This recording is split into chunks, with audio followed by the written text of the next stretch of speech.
Então, agora eu gostaria de chamar aqui, primeiramente, os meus colegas de eixo aqui, se eles têm alguma colocação a fazer. Arlindo, Célia, Bruno. Alguém tem na plateia? Alguém gostaria de fazer? Bom, eu faço o aquecimento. Então, vamos lá. Eu vou fazer a mesma pergunta que eu fiz no primeiro dia.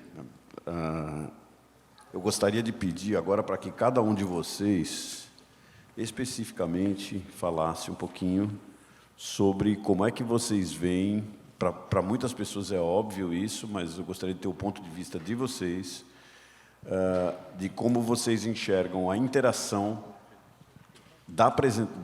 dos pontos que vocês levantaram com os pontos que as outras pessoas, os outros apresentadores levantaram hoje aqui. Tá? Então, vou começar com o Sr. Jean Paul. Foi o último, você já está com a garganta quente. Já que eu estou aquecido, né? Eu acho que, eu estou com uma colinha aqui, eu acho que de todas as falas, acho que tanto do Renaud, do João, do Cardoso, eu acho que fica muito clara a questão da interação, não apenas dentro, né, de cada um dos eixos, né, que vocês pré-definiram, mas das relações entre eixos, né? Então, o João colocou muito claramente assim, que, apesar de ele ter falado que a cidade é o espaço da cidadania, eu acho que esse espaço ele está em todos os lugares, mas, enfim, não sei, Estado de São Paulo, não sei se todos vocês sabem, 96% da população paulista é urbana. Ou seja, é onde a gente tem a demanda, né? Mas, enfim, se dentro da cidade a gente tem questões ligadas às mudanças climáticas, a clima, a desigualdade, que é muito forte, enfim, todos os temas do Objetivo de Desenvolvimento Sustentável estão dentro da cidade, depende de energia, depende do supply, né, que da oferta dessa energia ou de alimentos que vem de fora da cidade. O que me chama muito a atenção é essa interdependências de todos os ODS. Eu brinquei com o bolo de noiva, né, dizendo que os ambientais são mais importantes, não era só uma brincadeira, que isso também é muito criticado, mas acho que a gente tem que olhar um pouquinho para as relações entre esses grupos de trabalho e ter algum tipo de dinâmica que potencialize essas interações, né? O segundo ponto que me chama muita atenção é a USP não vai ofertar política pública, não vai ofertar soluções, e isso também estava presente em algumas das falas dos meus colegas, né? Se a gente quer, de fato, ter esse impacto social, a gente precisa ter agências, a gente precisa ter um outro tipo de instituição, preferencialmente que não seja a USP, ou só a USP, e que não seja só o governo, que esteja, sei lá, alguma agência que combine esses dois mundos e que permita fazer esse tipo de diálogo. Eu acho muito prepotente, muito perigoso a gente passar essa ideia da Torre de Marfim, em que os pesquisadores aqui detêm o conhecimento e esse conhecimento vai ser ofertado e vai gerar política pública. Então, eu acho muito importante a gente fazer essa reflexão, todos juntos, de como que a gente muda a forma de pensar e de fazer pesquisa quando a gente quer uma pesquisa de impacto social. Obrigado, Jean. Eu acho que o bolo de noiva não está tão errado, assim, porque o meio ambiente realmente engloba tudo, né? Eu e o professor Arlindo publicamos um artigo no Estudos Avançados, já uns 2 anos atrás, falando dos urbicistemas, né?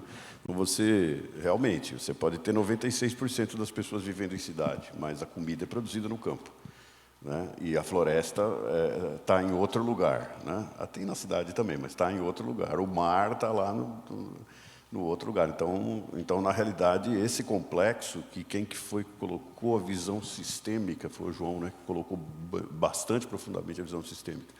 A questão das políticas públicas é mais o embasamento, né? No gráfico que eu coloquei, eu não coloco a USP como fazendo as políticas públicas, eu coloco outros atores da sociedade fazendo políticas públicas, mas a ideia, o embasamento científico saindo principalmente daqui, não necessariamente só daqui, mas principalmente daqui, que eu digo, das universidades. João? Não, eu só ia falar que também existe uma assimetria de poderes. Ou pode não existir uma assimetria de poderes. Então, você pode ter situações em como você está falando, de uma certa forma, você está fazendo um julgamento de valor que o conhecimento acadêmico é mais importante que o conhecimento não acadêmico. Não, de jeito nenhum. Não. Então, acho que a gente tem que tomar muito cuidado o conhecimento com essas dissimetrias. tradicional é tão importante quanto. Mas é o cientista que vai buscar esse conhecimento tradicional normalmente, né, para trazer para a academia e aplicar. Né? Mas o conhecimento tradicional é tão importante quanto o conhecimento científico. Bom, eu acho que a minha apresentação toda foi uma resposta permanente à sua pergunta, né? Quer dizer, a interação da questão do urbano com todas as áreas ficou ainda mais evidente à medida que a gente vai entender a questão da alimentação, quando foi apresentado toda a questão do meio ambiente, a questão da energia, um dos pontos centrais, o aumento de ar-condicionado, ele ocorre aonde? Nas casas, nas construções, né? Então, o vínculo é absolutamente total, né? Eu acho que, hoje em dia, quando a gente fala das cidades, ou, na verdade, o do urbano, a gente está falando, num termo mais preciso cientificamente, em espaço produzido, ou espaço antropicamente modificado para as nossas possibilidades de vida. E esse espaço produzido, ele não tem, de fato, diferenciação entre rural e urbano, ele é todo ele fruto de uma lógica sistêmica em que um precisa do outro. Por isso, a importância de se trabalhar de maneira absolutamente integrada e transversal. Eu acho que é interessante, porque na fala do Jean Paul, ele trouxe no final, ele falou a integração da importância da gente promover uma integração entre o saber científico, a ciência, a produção de conhecimento e a tomada de decisão das políticas públicas. E eu mostrei antes que a tomada de decisão, ela faz parte de um processo longuíssimo, né? Em que você tem a tomada de decisão e todo o processo de implementação da política pública. Na verdade, tudo isso é um processo político, né? Quando a gente fala que a universidade... Político, não, hoje em dia, você falou em política, o pessoal já arrepia, porque se tornou um termo pejorativo, né?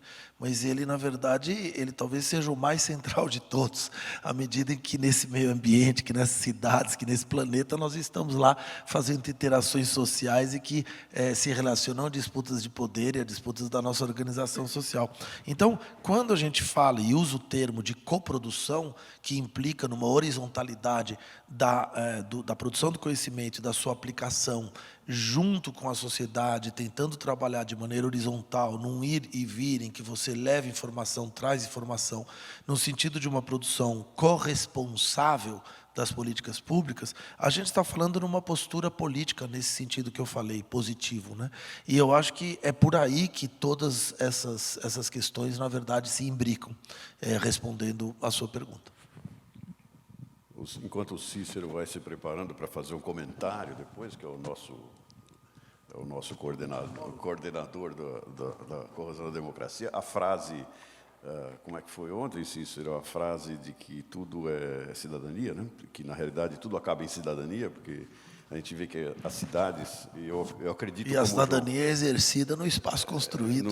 No espaço construído, exatamente. Então, todos os vetores apontam, eu acho que é isso, o bolo está certo, mas todos os vetores apontam para as cidades, porque nós estamos todo mundo indo morar nas cidades, certo? E aí todos os vetores apontam para a cidade, mas na cidade, aí quando você fala em cidadania, justamente todo esse complexo de coisas que o João apresentou. Professor Cardoso. Bom, o que eu vejo aqui no nosso eixo temático, que é energia, se você observar todos os EDS, algo em torno de 75% a 80% dos ODS, a energia faz parte. Ela impacta esses objetivos. De modo que a importância de estudar essa questão é fundamental. Eu não sou um ativo voluntário, mas só aconselho. Por exemplo, nós temos uma ONG aqui que chama Litro de Luz. Não sei se já ouviram falar disso. Que é justamente levar a luz para o pessoal vulneráveis, regiões afastadas. Se projetou um equipamentozinho com com fotovoltaica que produz a luz para essa comunidade. Esse dispositivo, o primeiro dispositivo era com garrafas PET, acho que até viram isso na televisão. Quando foi lançado aqui no Brasil, não deram a mínima atenção. Um filipino pegou a ideia e avançou. E agora o que nós estamos usando aqui é a ideia que ele fez lá. Veja que coisa como é. Como não se dá importância a essas coisas. O vulnerável está abandonado. Qualquer coisa que você faz para o vulnerável, não toma o conhecimento. O desenvolvimento tecnológico é feito para aumentar a desigualdade. Faz um celular, é para mim, para você, mas e aquele que está lá, no fim da linha, que não tem condições de comprar aquilo, não vai usufruir disso, não vai ter educação. Vocês sabem o que aconteceu na pandemia? Quer dizer, essas coisas são coisas que a gente vai discutir aí, unindo, né, uma gama de eixos temáticos em que aparece. Eu vejo, por exemplo, questões mais locais, a universalização da distribuição da energia. É outro problema, né? Na Poli nós fizemos um programa, observem, década de 80, começamos a fazer um programa de luz para todos, para justamente fazer distribuição, a eletrificação rural era o objetivo. As coisas descontinuaram, né? A questão do crédito de carbono é algo que para nós é importante. Nós conseguiremos produzir créditos de carbono em grande intensidade e eles voltaram a ser valorizados atualmente. Então, é uma política pública, a meu ver, fazer ações para que, de fato, a gente consiga ter créditos de carbono. E, por outro lado, esse trabalho, a meu ver, é um trabalho muito interessante, porque ele não é multidisciplinar. Multidisciplinar é o cara que, por exemplo, eu sou engenheiro eletricista, conheço tudo da engenharia elétrica, eu sou multidisciplinar na engenharia elétrica. Agora, se o problema envolve outras modalidades, aí já é interdisciplinar. O nosso trabalho aqui transcende isso. Nosso trabalho aqui vai para a transdisciplinaridade, que é justamente aquilo que impacta a sociedade. É por isso que ficamos muito entusiasmados em participar desse projeto, porque nós vamos discutir isso. Nós vamos discutir a questão energética, o impacto na sociedade. Pega uma multidisciplinaridade. É como uma salada. Fazer uma salada é multidisciplinar. Mas não sai. É uma salada. Agora você vai fazer um ensopado. Aí já é interdisciplinar. Porque o ensopado, um cozinha mais rápido que o outro, então a cozinheira precisa ter aquela tática. Bom, agora é hora de pôr a batata, de pôr a carne, enfim, não é pegar e jogar lá.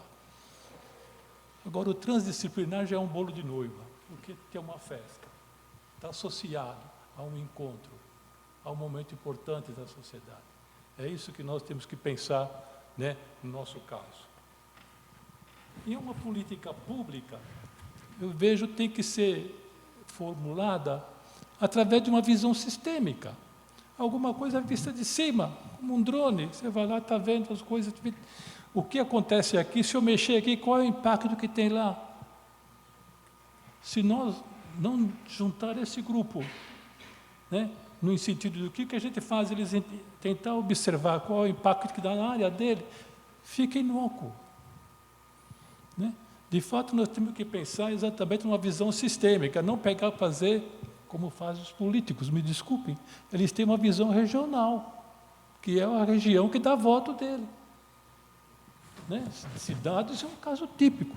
Se eu fizer isso aqui, dar voto para mim, muito bem, aceito, senão ele não está preocupado com isso. Né? Enfim, eu acho que é isso que eu gostaria de comentar. Passo a palavra para vocês aí. Obrigado. Bom, vamos o casamento da USP com a sociedade, então a gente corta o bolo de noiva a hora que der certo. Renó. Vamos lá, professor. Eu acho que nós vimos 4 apresentações aqui que tem alguns pontos em comuns. Uma questão que é bastante notória são os cruzamentos que ocorrerão entre os eixos. Né? Então, isso é bastante óbvio. Né? E a informação que a gente tem quem está de fora da universidade, tem algumas premissas que, muito provavelmente, nós vamos discutir aqui com bastante ênfase, com assertividade. Por exemplo, colega do ambiente, nós da agricultura e pecuária, coloca posições normalmente antagônicas entre coisas que, na realidade, não precisam ser dessa forma. A discussão dá para ser de outro jeito, em alto nível, de forma complementar, né? De forma a trabalhar em conjunto, em harmonia, né? Isso também faz sentido colocar os colegas da energia, por exemplo. Nós fizemos uma reunião prévia na sexta-feira, né? Tem algumas coisas que são comuns também. Mesma coisa, você tem assuntos que são absolutamente interdependentes, né? Da mesma forma, a questão da compartilhar a questão da agricultura e pecuária com as cidades. Tem várias nuances que vão se contrastar em vários momentos. Então, a palavra melhor é transdisciplinaridade, que o professor Cardoso roubou de mim aqui, né? Que eu acho que é um negócio super importante, né? E tem mais coisas, nós estamos aqui em 4 eixos. Infelizmente, eu não tive a oportunidade de ver as outras apresentações, tenho certeza que a gente vai encontrar pontos em comuns, que, inclusive, eu arrisco dizer, vão resultar vão aparecer ou vão ter alguns resultados inesperados para a coordenação dos eixos. Uma das coisas que eu vejo que vai funcionar muito bem é a questão da interação entre os grupos. Você tem, no mínimo, 120 professores trabalhando nessas questões. Colegas que, muito provavelmente, talvez a gente nunca teve oportunidade de interação, em áreas que podem ser trabalhadas em conjunto e gerar soluções novas, e provavelmente, no futuro, poderão chegar a novas políticas públicas sugeridas pela universidade. Obviamente, vão ter outros momentos de ouvir a sociedade, de ouvir os representantes do setor, né? Eu gostaria muito de poder ter um pecuarista aqui na minha frente, assim como tem ambientalista, assim como tem um agricultor, para a gente discutir qual é o problema deles. O professor Cardoso tocou num tema importante, na minha opinião, na parte de agricultura e pecuária, a gente não falou disso antes, a questão dos créditos de carbono, né? Você exige uma série de coisas da nossa agricultura, da nossa pecuária. Qual a compensação que os produtores têm, que estão no dia a dia lá, que acordam todos os dias às 3 da manhã, 4 da manhã para trabalhar com os animais, né? De toda a cadeia produtiva, de uma forma geral. Então, assim, tem várias coisas a serem trabalhadas. Várias coisas. E a questão que foi apresentada aqui hoje dos eixos, dá para perceber com bastante facilidade que a gente vai ter produtos que serão resultado do conjunto de vários eixos entre si. Então, eu fico bastante feliz de estar nessa posição aqui hoje, poder essa oportunidade de discutir e, no futuro, quem sabe, conseguir um resultado melhor para a nossa sociedade de uma forma global. Obrigado, Renan. Alguém gostaria? Você quer fazer um comentário sobre a política? Manda o microfone ali. O professor Guedes lá. Pode, é forçado mesmo. É aquele ali, ó. Bom, eu vou ter que improvisar aqui. Mas... Sobre a questão da política que foi... Não, é porque talvez voltar a um problema que a gente conversou ontem, né? Porque eu queria que vocês também tentassem falar um pouquinho das tensões, né? Porque se a gente está pensando no plano político, o problema fundamental é o conflito, né? E como fazer com que o conflito seja produtivo, né? No sentido de fazer com que o conflito nos leve a um patamar tanto da convivência quanto da capacidade de decidir melhor, né? E eu vejo, já nas várias áreas, uma tensão que eu vou chamar assim epistêmica, né? No sentido de que as linguagens são diferentes, né? Estamos falando do político não político só o chefe do executivo, mas os que estão no Congresso, no Parlamento, e etc, etc. Eles têm que ouvir tudo isso, porque as decisões elas envolvem todas essas áreas, né? As decisões políticas e tal. E imagine o problema da tradução de tudo isso para constituir uma agenda de decisões que possa ser inteligível por todos, né? Bom, então tem uma tensão que já eu vejo no campo epistêmico. Eu queria que vocês pensassem, claro, falassem um pouquinho só sobre isso. E a segunda é que cada uma dessas áreas não só tem uma tensão por causa do conhecimento, mas porque cada uma dessas áreas há uma constelação de interesses, né, distintos, né, que se constituem, não dentro da universidade, mas fora dela, né? E talvez fosse interessante também, quando a gente pensa em cada área, ver que constelação de interesses atua ali, né? Não só aqueles que a gente gostaria que tivesse, né, mas que existem efetivamente na área de energia, na área da agricultura, na área das cidades, na área do meio ambiente. Tudo tem uma constelação de interesses que aí eu vejo até mais claramente conflito também, né? Porque, enfim, claro que se a gente olhasse só do ponto de vista ideal, cada um aqui ia dizer, bom, mas tem interesses que são convergentes, mas na prática os interesses que se constelam em cada uma dessas áreas são bastante... Bom, enfim, eu queria... Claro, eu sei que eu estou colocando uma questão aqui que eu mesmo não tenho resposta, mas eu queria ouvir um pouquinho sobre isso. Eu vou pedir só para ser bastante objetivo, porque depois nós vamos fazer a discussão geral, depois vocês podem pedir a palavra e falar de novo, mas a gente precisa... Começa com você agora. Eu acredito que possa existir esse tipo de conflito, mas eu penso que se a gente uniformizar a forma de discussão, colocar os conceitos corretos, independentemente de algum interesse, obviamente, fora da universidade, a gente vai chegar no denominador comum, não tem por que não chegar.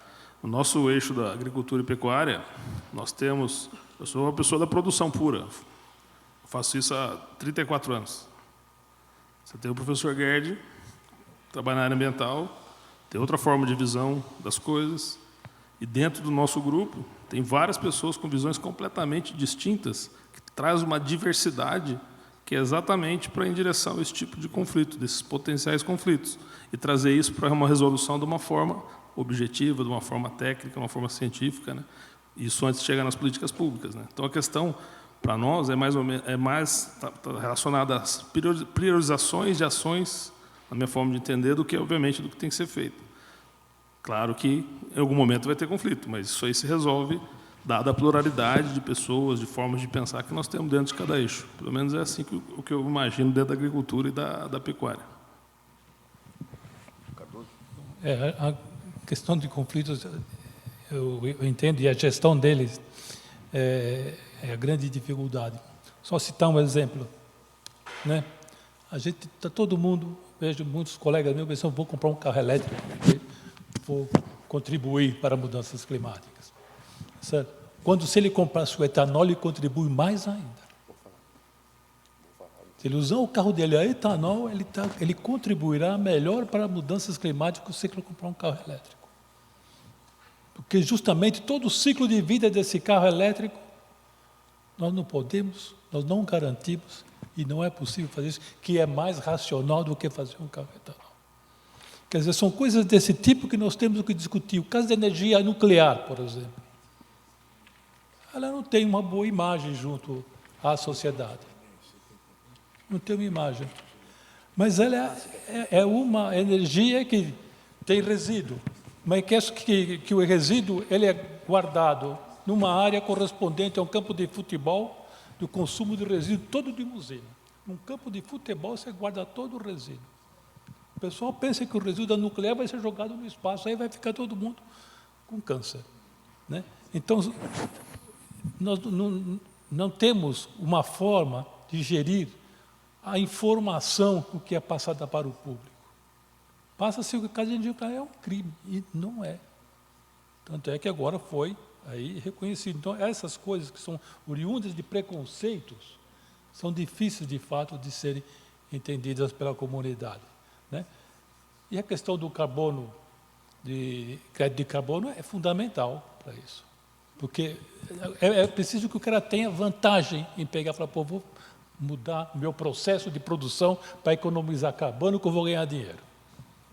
Porque nós temos que, carbono zero já está provado, já não é mais suficiente para manter esse planeta dentro de algumas décadas. Carbono zero. Nós precisamos começar a pensar em carbono negativo para que o planeta seja sustentável. Mas ninguém está pensando nisso, meu Deus. E se lê, começa a procurar literatura sobre isso, a gente vê que, de fato, ainda há muita coisa a fazer. eu espero que a gente tenha uma contribuição mínima que seja para esse caso. Obrigado. Passo para você, João. Bom, eu agradeço ao professor Cícero, porque ele deu continuidade ao meu raciocínio quando eu falei que esse processo de tomada de decisão e de implementação de políticas públicas são processos políticos. Quando a gente diz isso, é que eles são efetivamente processos que envolvem tensões e conflitos, que isso é a parte da natureza. A cidade está nisso, porque a cidade é o espaço onde ocorrem esses conflitos, né? Mas os processos de governança e de produção de políticas públicas, eles também são, eles em si, objeto do estudo científico, para a gente entender como eles ocorrem, como eles optam por prioridades sensíveis socialmente ou deixam de optar, como eles definem as técnicas a serem empregadas, seguindo quais interesses. E aí cabe a nós, justamente, o que o Cícero lembrou, fazer a pergunta: quais são esses interesses, como é que eles ocorrem e como é que eles são conflitantes ou não dentro da lógica do capitalismo, que a gente precisa entender também que a gente está sob a égide, em todas as discussões, de uma sociedade que se move pelo dinheiro e pela necessidade do lucro, o que tem uma contraposição muito forte com uma lógica de se mover pelo bem coletivo de toda a sociedade. Nesse sentido, a gente precisa, sim, tentar entender quais são os interesses conflitantes, por lógicas que o professor Cardoso lembrou muito bem, por exemplo. Não adianta eu falar em política pública se eu não for entender que há recortes territoriais ligados ao processo eleitoral que impedem que políticas públicas sejam generalizadas. Há recortes temporais. Tem políticas públicas que não são feitas porque elas duram mais do que 4 anos e quem vai se beneficiar delas é um legislador que está lá 3 ou 4 mandatos ali na frente do que o meu, portanto eu não vou fazer, porque elas não me interessam. E isso é um rompimento de ciclo de políticas públicas, talvez seja o mais grave problema que a gente tenha que enfrentar. Tudo isso para dizer o quê? Que a gente também não pode cair na ideia de que a abordagem científica, a ciência, ela é capaz de aplainar e eliminar esses conflitos, né? Não é porque a gente é cientista que a gente, então, tem uma capacidade de trazer um olhar neutro que vai fingir que ele não é influenciado por esses conflitos. Mas talvez a gente tenha uma possibilidade grande, e eu acho que é nisso que esse projeto Eixos é interessante, da gente trabalhar metodologias de trabalho, como disse o professor, são da gente conseguir construir o diálogo, né, para tentar enxergar os conflitos, mostrar os conflitos e trabalhar em torno deles. No final desse processo, nós vamos ter aí 120 professores, no mínimo, que nunca se habituaram, quer dizer, são habituados a trabalhar juntos desde que eles estão dentro dos seus próprios grupos.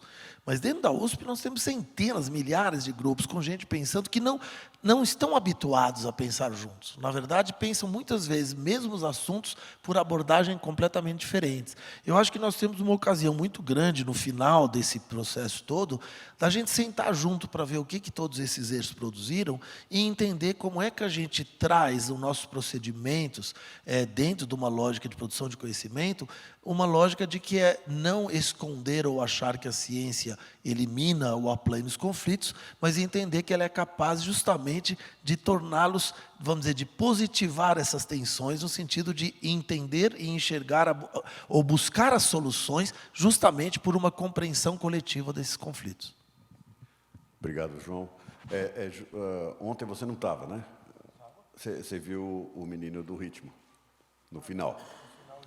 Tá, então, depois você assiste o vídeo, é exatamente o que você falou. E essa questão com a sociedade, ele fez com instrumentos de escola de samba, né? Mas, assim, é exatamente isso que você... eu estou falando porque eu concordo gênero, número e grau com você. E essa questão dos conflitos é muito interessante, porque realmente lá na frente nós vamos ter que pensar nisso, e já dá para ver que há conflitos ali, aqui, aí, e eu sei que vai ter ali também. Então, olhar isso para desenhar políticas públicas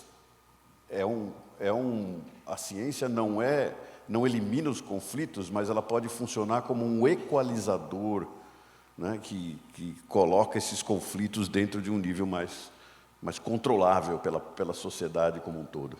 Jean Paul. Para finalizar, e depois a gente encerra aqui, e aí voltamos com os coordenadores e continuamos a discutir. Eu posso assinar o que... Assim, gostei do que o João falou. Eu também. Mas, enfim... eu acho que fazer política pública é lidar com conflitos, e na realidade, assim, se a gente consegue reconhecer, mapear, ver onde que esses conflitos estão, já é meio caminho dado para algum tipo de compromisso, enfim. E além do conflito, acho que é importante dizer que existem também sinergias, né? Então, acho que existe um lado de compromissos, de antagonismo, mas existem também possibilidades, mapeamentos de sinergias, e eu vejo que entre meio ambiente e agricultura, por exemplo, a gente tem muito mais sinergia do que conflitos. E toda essa discussão ela está permeada por valores éticos, por valores morais. Não entende, assim, a gente pode ter uma visão muito antiquada e falar que o meio ambiente é um entrave para o desenvolvimento do país, para o desenvolvimento econômico do país. Mas, por outro lado, a gente tem agora muito claramente, num país tão mega diverso, com uma potência tão grande quanto o Brasil, onde a biodiversidade e a natureza fazem parte das soluções, né? A gente tem todo um trabalho, uma linha agora de soluções baseadas na natureza que a gente está trabalhando, e é justamente a busca dessas sinergias.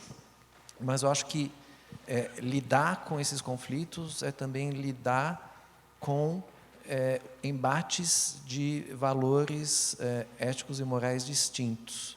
E isso envolve, como o João colocou, também escolhas políticas, né? Não existe uma escolha certa ou errada, existem escolhas políticas em função desse balanço que vai ser feito. Obrigado, Jean. Então, naquele desenho que eu coloquei lá, ele é um desenho mais engenheirístico, quer dizer, todos aqueles atores que estão ali, a gente vai precisar examinar os pesos políticos e as questões de conflito com tudo aquilo. Até no artigo que eu escrevi, eu falo da Secretaria do Meio Ambiente, né, que eu e o Gerd participamos do SIGAP, né, que a gente tem alguns processos que deram certo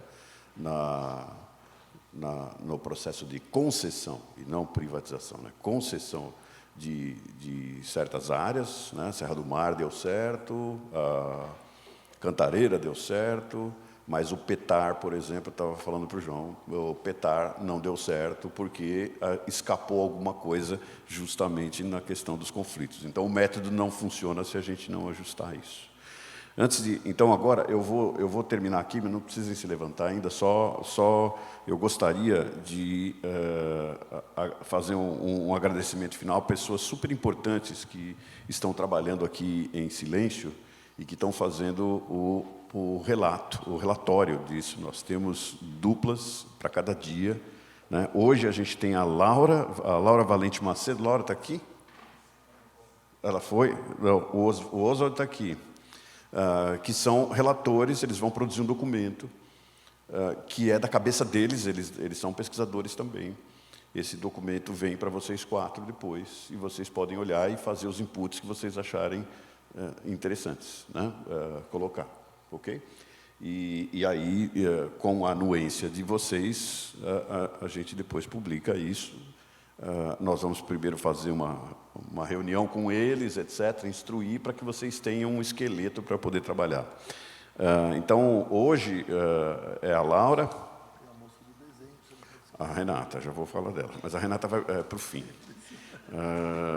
Nós tivemos no primeiro dia a Márcia Itani e a Marcela Moraes, nenhuma está aqui, né? Talvez estejam remotos. Obrigado, meninas. E tivemos ontem o Fábio Manente e a Marta Godoy, também remotos hoje. Então, quem? Olá, você está aí, está aí. Fábio, obrigado, Fábio. Obrigado, Marta. Fizeram um trabalho super importante.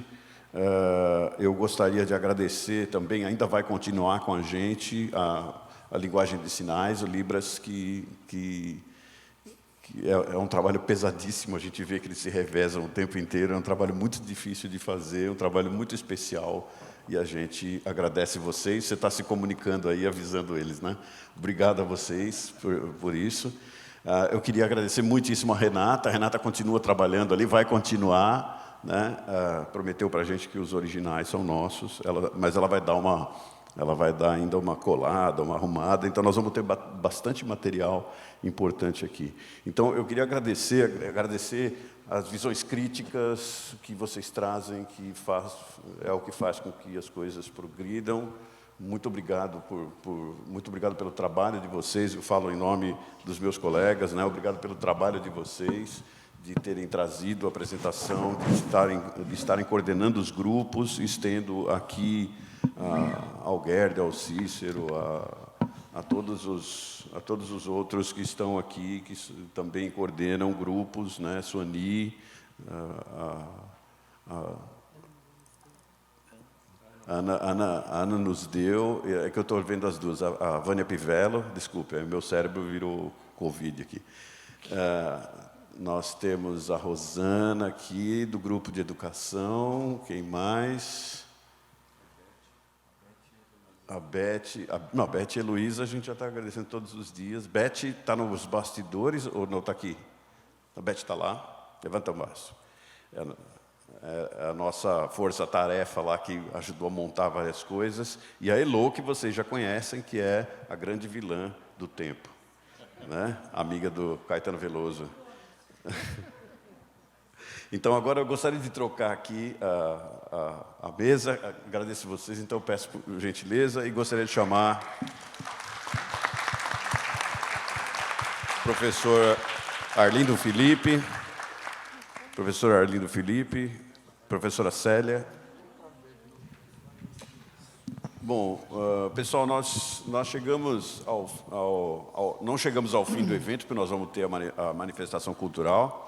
Eu não mencionei essa manifestação cultural, nós vamos ter, cadê a Lúcia? Lúcia está lá atrás, Lúcia e Martin. A gente... o Martin, você que falou ontem, você pode sentar aqui com a gente, por favor, para fazer a final? Porque Cultura e Artes é um eixo temático que ele tem uma abrangência, apesar da base do bolo ser do Jean Paul, o Cultura e Artes, ele permeia tudo de todas as formas, na realidade, porque a cidadania se dá através de Cultura e Artes. Ontem nós tivemos uma discussão muito interessante aqui sobre... Ontem o grupo era um grupo muito mais do lado das ciências humanas, e nós tivemos uma discussão bem diferente do que foi no primeiro dia, e hoje diferente ainda, né? Com focos diferentes, formas de pensamento diferentes. No primeiro dia é mais aceita essa questão das políticas públicas, aqui a gente tem uma visão diferente de políticas públicas, e ontem a gente tem uma questão da interculturalidade e de todos esses processos. Então, o que nós tínhamos feito, eu preciso da cola aqui, quando nós arranjamos esse evento, nós montamos da seguinte maneira: desigualdades, economia, indústria e saúde, que foi o primeiro dia, nós chamamos de pilares da sociedade. Nós fizemos uma abordagem, eu estou muito influenciado pelos engenheiros, viu? Nós chamamos isso de pilares da sociedade, certo? Porque, a economia é o funcionamento básico, a indústria é o funcionamento básico, a saúde também, as pessoas não conseguem fazer nada se não tiverem saúde, e as desigualdades trazem a corrosão de tudo isso. No segundo dia, a gente tem, então, a democracia, corrosão da democracia, né? A educação, cultura e artes, e nós chamamos isso de fundamentos da sociedade, né? A democracia é o fundamento da nossa sociedade, eu acho que é claro isso para todo mundo. A educação, quase todos citaram sempre a educação como algo fundamental, algo básico. Alguns até dizem assim, não vamos nem discutir, acho que o Cardoso falou, não vou nem discutir isso porque isso é tão óbvio, né? Mas a gente tem um eixo para isso, não é tão óbvio para eles, não. Eles têm uma série de ideias e trouxeram ideias sobre educação básica. E a cultura e artes tem essa permeação que inclusive as nossas manifestações culturais foram nos 3 dias, trazendo culturas diferentes, de formas diferentes.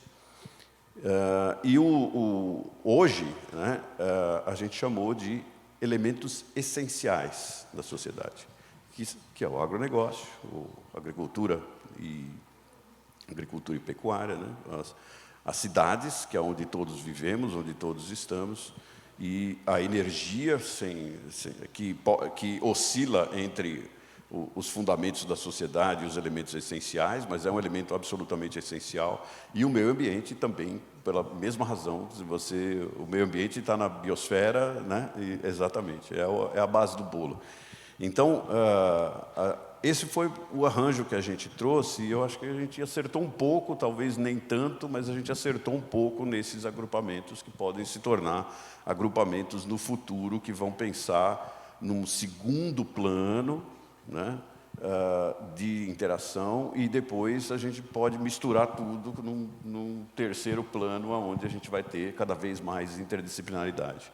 A ideia é ir devagar, né? Não adiantarmos demais, porque senão, se a gente pegar uma máquina que ainda não está bem montada e imprimirmos uma velocidade muito grande, ela vai se desfazer. E a gente não quer isso, a gente quer essa harmonia, que a gente quer dissolver, equalizar os conflitos, né? Como o Cícero falou, para que o sistema ande melhor. Então, aí, eu já fiz a minha provocação, passo a palavra para o professor Arlindo Felipe. Continuando, né, dentro dessa linha, eu gostaria de destacar, primeiro, uma coisa interessante. O professor Cardoso, José Alberto Cardoso, ele colocou aqui como se a preocupação dele de que ninguém está se preocupando com essas questões.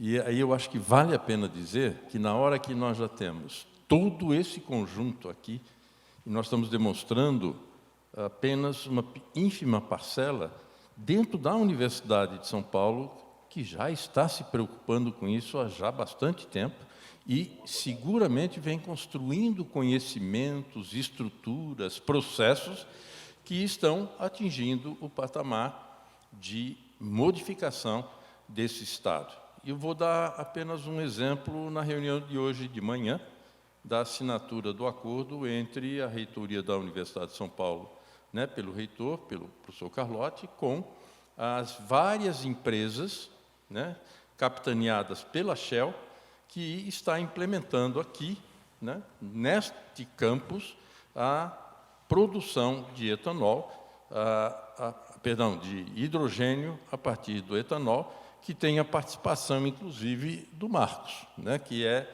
coordenador de um dos eixos que está lá. Então, apenas para dizer, coisas estão acontecendo, empresas estão se envolvendo com essas questões, governos estão fazendo isso, alguns estão fazendo. Nós temos municípios altamente competentes hoje no país, inclusive com patamares de sustentabilidade equivalentes aos melhores países do mundo. E não estou falando de poucos municípios, são já números significativos que poderíamos dizer nós sabemos fazer. Então, me parece que esse é um elemento importante a considerar. E por que eu menciono isso? Porque, se nós formos olhar o nosso sistema de pós-graduação, que precisa aumentar, mas nosso sistema de pós-graduação, mestrado e doutorado, nós temos 4.000 programas de pós-graduação com cerca de quase 8.000 cursos de mestrado e doutorado no país, produzindo conhecimento e envolvendo jovens que estão estudando essas coisas, sendo orientados por cerca de 90.000 professores que são orientadores desses programas de pós-graduação. Isso é um universo. E esse universo, né, qual é? 260.000 estudantes matriculados no mestrado e doutorado no país, em todas as esferas, produzindo coisas. E esses indivíduos estão entrando gradualmente nas instituições públicas e privadas com já novas visões, trazendo aqui a energia do jovem, a energia do novo e a energia do conhecimento produzido.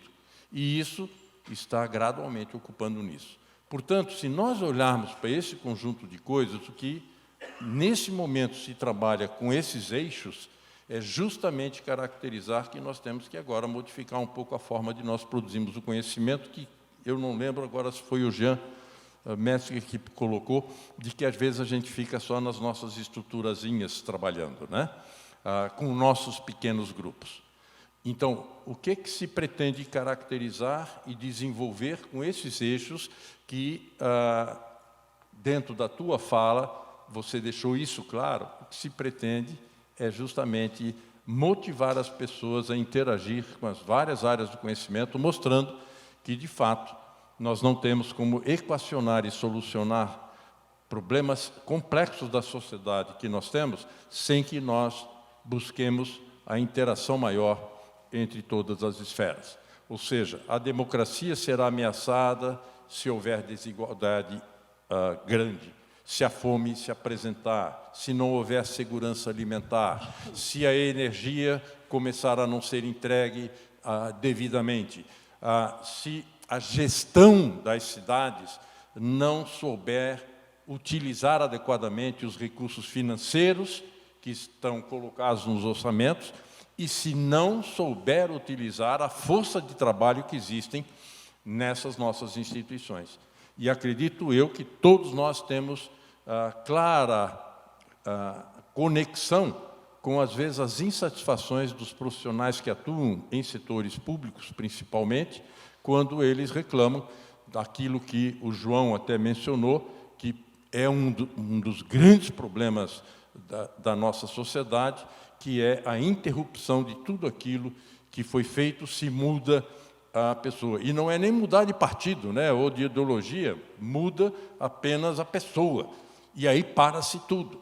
E isso desanima, desmotiva profissionais altamente qualificados que estão ali para querer fazer e que começam, então, a desistir ou a não se interessar mais muito, mas não porque não querem fazer, mas porque não encontram esses espaços. Então, esse é um aspecto, inclusive, que nós vamos ter que discutir nos eixos dentro do que combater e do que desenvolver para tornar a nossa gestão, que seja pública, e a gestão junto à sociedade civil e a participação dela nesses processos de cobrar das instâncias políticas ou das instâncias que decidem políticas aquilo que é a essência do que a sociedade espera. Projetos que sejam implementados e tragam os resultados de melhoria de condições de vida dessa sociedade. Excelente. Arlindo sempre sabe as palavras. Professor Arlindo, obrigado. Eu vou passar agora então, a palavra para a professora Célia para as suas considerações. Alô? Bom, eu tenho apenas um comentário, um breve comentário aqui para finalizar. Bom, primeiro, boa tarde a todas e todos. Mas as apresentações que nós tivemos nesses 3 últimos dias, essas 3 últimas tardes, elas mostram claramente o quão acertada foi essa proposta tão inovadora da gestão, professor Carlotti, o reitor, professora Maria Arminda, vice-reitora, em promover esse projeto que são os eixos temáticos USP. Então, mostrando o quão essa universidade produz conhecimento de altíssimo nível, mas também é capaz de pensar e formular ideias que podem, sim, contribuir de forma significativa para melhorar o bem-estar da sociedade. Então, eu saio daqui muito com várias ideias, né? Algumas já discuti com os colegas aqui. Eu só não quero, como o Marcos, nós não vamos puxar muito, né? Mas as ideias vão ser discutidas com vocês para implementar e para continuar esse que eu acredito ser um projeto que tem um potencial de grande sucesso. Então, era só isso. Mais uma vez, parabenizar a todos por esse exercício, né? De ideias novas, enfim, de insights, e que eu acho que tem grande futuro. Muito obrigada. Obrigado, Célia. Agora o professor que tem um nome que eu adoro, que é o doce professor Bruno Caramelli. Eu queria só contar, eu venho da medicina, eu venho da cardiologia, que é uma área que muito especializada em elaborar diretrizes de tratamento baseado em evidências. Então, acho que alguém mencionou aqui que a medicina tem uma grande quantidade de publicações. E o conhecimento em medicina se baseia muito em diretrizes, em conhecimento fundamentado em publicações. Perguntas e respostas. Só para exemplificar o tamanho de problema que a gente tem e o que a gente vai enfrentar, e eu acho que essa iniciativa aqui vai contribuir e muito para isso. A minha área específica acabou de publicar na semana passada, não tem nem uma semana, uma diretriz específica sobre a minha área de pesquisa. E a quantidade de evidências publicadas que respondem às perguntas, são 150 perguntas que aparecem nessa diretriz de uma área de pesquisa em cardiologia. 52% das evidências não existem para responder estas perguntas. 52% das respostas vieram do consenso de especialistas. Gente que olha, que conhece o problema e presume que existe uma resposta. Um exemplo disso, eu não preciso de ciência para saber que pular de 5.000 metros de altura de um avião, eu preciso de um paraquedas, senão eu vou me esborrachar. Isso é bom senso. Existem uma infinidade de outros exemplos, mas se a gente ficar só dentro, como o professor Arlindo falou, das nossas salas, nós vamos ter a opinião de especialistas muito especializados, muito específicos. O projeto Eixo Temáticos vem para que haja essa interação, e que eu não sei como é que é na área de vocês, não sei como é em energia, não sei como é em meio ambiente, não sei como é em democracia, mas em cardiologia, na minha área, hoje eu tenho essa resposta. Mais da metade das coisas vem de experiência, e se essa experiência puder ser construída e definida a partir de troca de ideias, de conversas, dos relatórios elaborados aqui, acho que a gente só tem a ganhar. Obrigado mais uma vez a todos. Obrigado, Bruno. Só antes de passar, eu queria passar a palavra para o Gerd Sparovec, para ele fazer um comentário que ele tinha me pedido. Antes disso, eu só queria comentar que essa questão que o Bruno levantou, interessante, sobre as diretrizes e a medicina, pondo em contexto o que o Jean apresentou. Quando eu fui presidente da Academia de Ciências do Estado de São Paulo, nós fizemos um levantamento da pesquisa em São Paulo.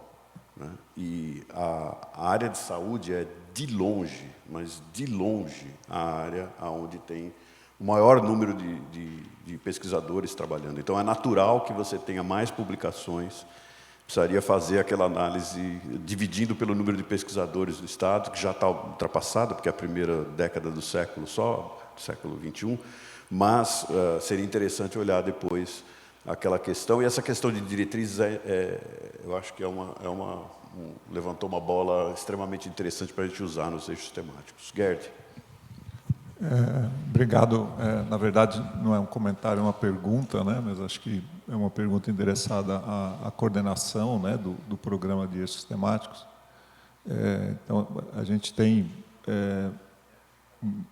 assim, a grande força, eu acho, desse programa é a diversidade e a quantidade, né? A gente tem 120, mais ou menos, né? Acho que, não sei se alguém já contou, né, de professores engajados, né, e que estão muito entusiasmados, né, acho que com todos que eu converso com a iniciativa, né, e de muitas áreas distintas, né. Então essa primeira parte acho que é um pouco mais conceitual mesmo, né, a gente está reunindo informação, organizando, e nessa primeira atividade a gente teve uma sugestão, né, de uma metodologia bem sucedida num trabalho anterior, né, do Instituto de Estudos Avançados, que resultou, né, no Guia de Cidades Sustentáveis, e também um referencial conceitual para ser trabalhado, né, que é essa forma, né, com que a NASA, né, desenvolve tecnologia adaptada, né, para a nossa atividade.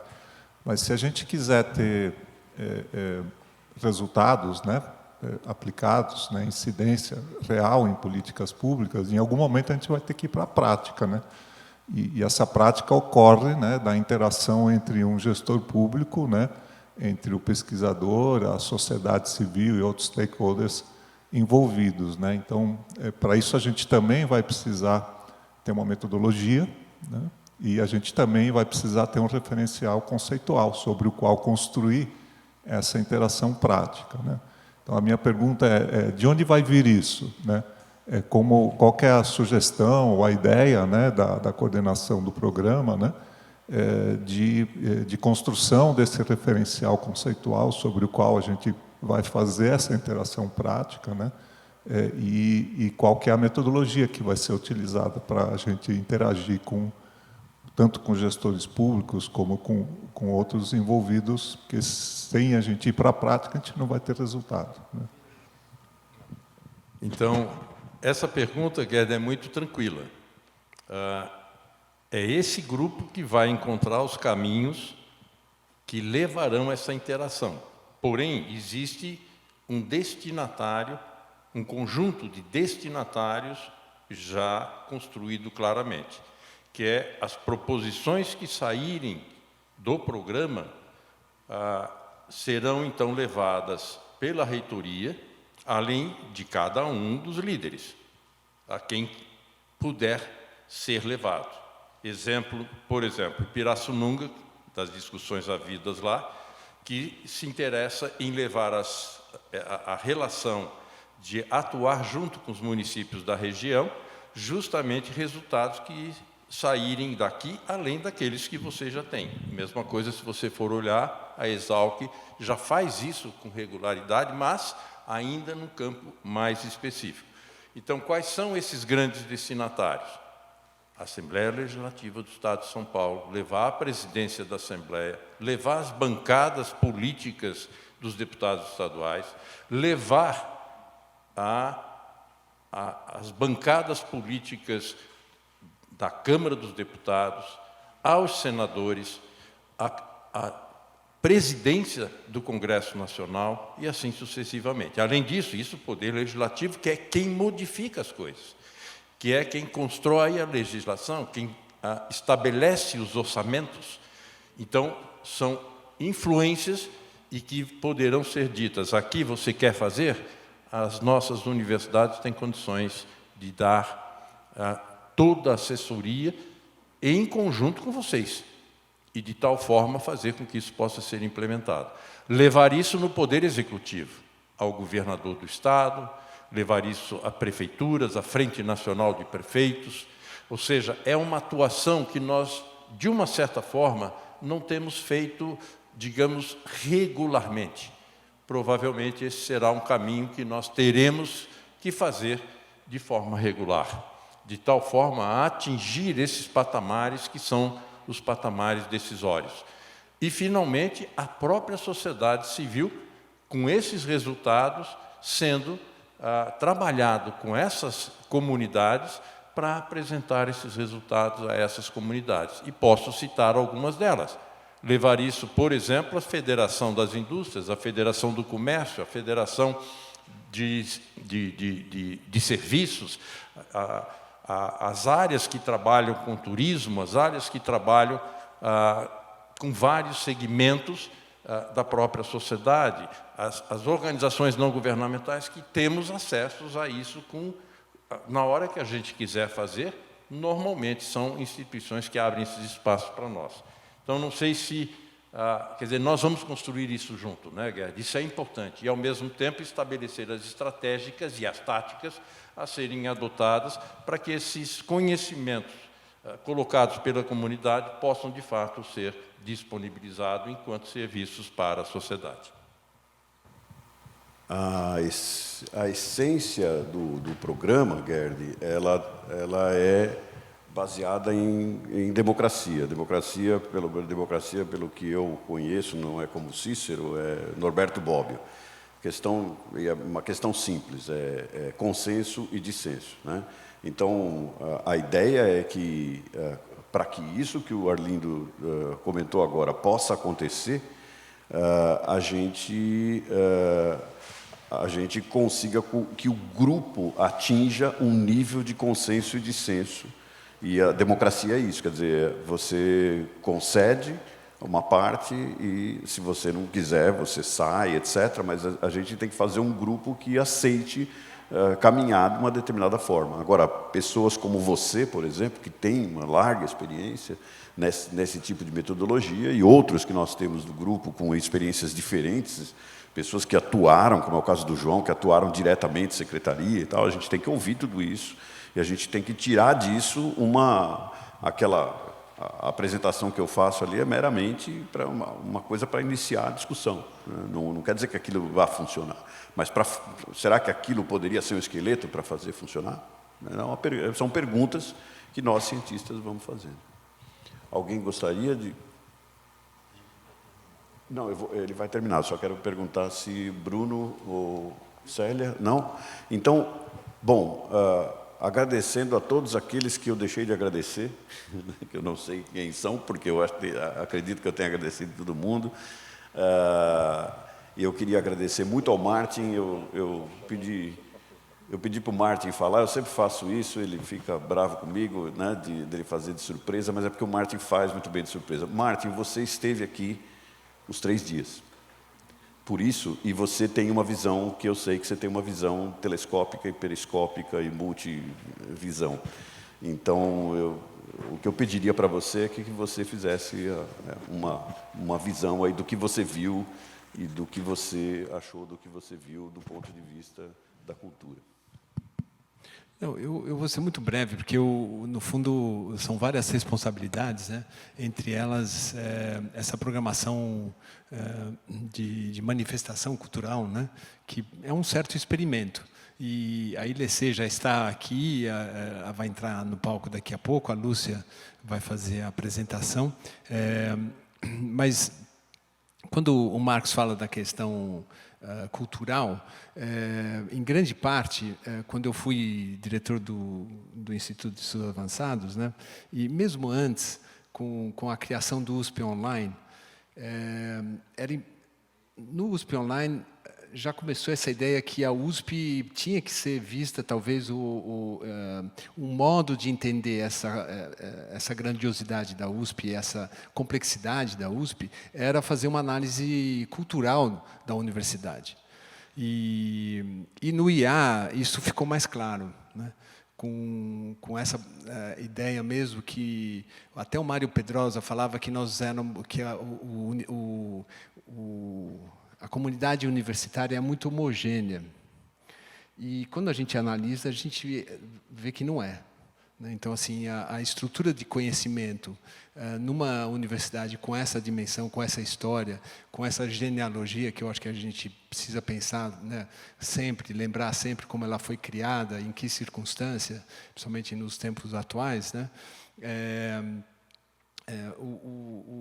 e como é importante plataformas ou dispositivos que possam, de fato, ativar a transversalidade, né?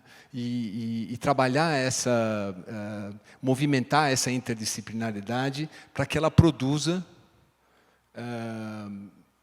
inovação, mas que ela fomente o que eu entendo que é um papel, por exemplo, do Instituto de Estudos Avançados, que é buscar a transdisciplinaridade, algo que está além do que existe, né? E que possa abrir novas fronteiras. Então, desde o início, quando esse programa foi criado, eu vi com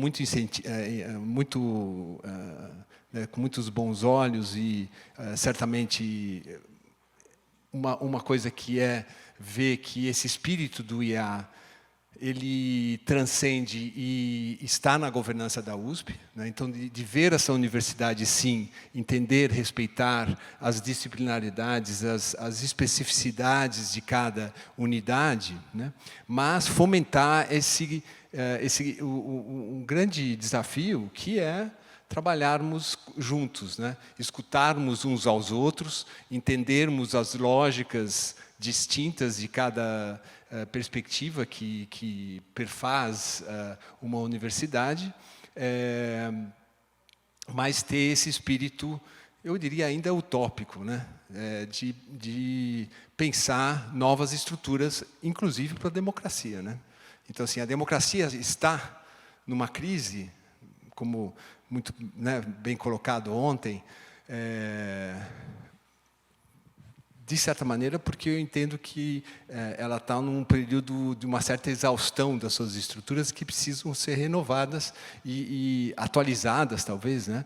Mas empoderadas também, né? Então, e a universidade é esse laboratório, e eu entendo que o que foi realizado durante esses 3 dias é esse exercício interdisciplinar, né? De escutarmos uns aos outros, de tentar organizar, né?